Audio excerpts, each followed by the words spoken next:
Traditionally, recording engineers have always been taught that one of the mistakes you can't recover from is allowing a recording to be clipped, to overload at some stage, cutting off the tops and bottoms of the wave, in the process creating unwanted distortion harmonics that become part of the signal. In the analog era, people played fast and loose with this thanks to the pleasant warmth often introduced by tubes and transistors in very slight overload. But in the digital era, the unforgiving harshness of analog-to-digital converters clipping renewed the caution that clipping is an unrecoverable error which, thanks to Murphy's Law, is most likely to happen at the worst possible time, for example, ruining that magical first take that the artist will never be able to repeat. Well, RX's D-Clip module is capable of changing the game. While I'd still strongly advise anyone to studiously avoid clipping, especially digital A to D clipping, if it does occur, there may in fact be a remedy, and D-Clip is it.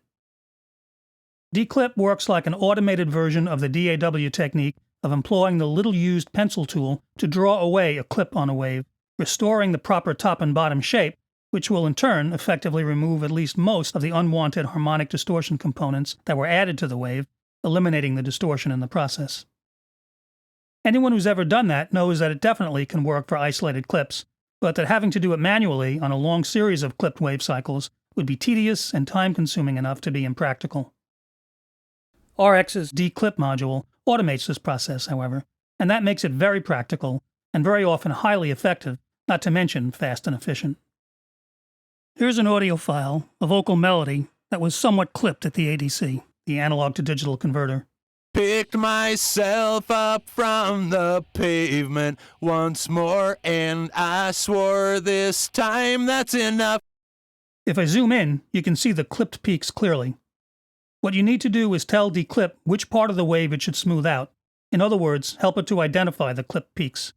To do this, you set a threshold. Lower that threshold to a point just below the clipping point, maybe a dB or so D-Clip knows how much of the wave to process. The Suggest button will try to calculate the most appropriate threshold setting for you, but for this recording I took it down an extra dB. D-Clip offers a quality option, high, medium, or low quality.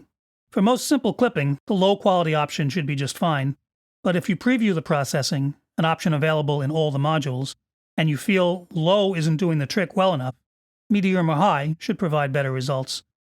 I'll use the highest quality processing module. Picked myself up from the pavement once more, and I swore this time that's enough. Picked myself up from the pavement once more, and I swore this time that's enough. Picked myself up from the pavement once more, and I swore this time that's enough. So, on this particular bit of audio, it worked. I exported the declipped wave and brought it back in to another session so you could see the repaired peaks. There are a few other controls in the declip module. The link symbol lets you set the clipping threshold for the top and bottom of the wave in tandem. It's on by default, but if you had a wave with asymmetrical clipping, you could disable it and make those settings independently. Makeup gain is pretty self-explanatory. There's a peak limiter available to apply to the repaired audio. It's on by default, and you should normally leave it on. D-Clip repairs the audio by reconstructing the estimated original shape of the wave above the clipping point, and this may exceed 0 dBFS, which is probably why the wave clipped in the first place. You'll need to have the limiter on to keep the repaired signal's peak levels at a safe margin below that point. Normally, it shouldn't affect the overall level of the audio file, say within a mix.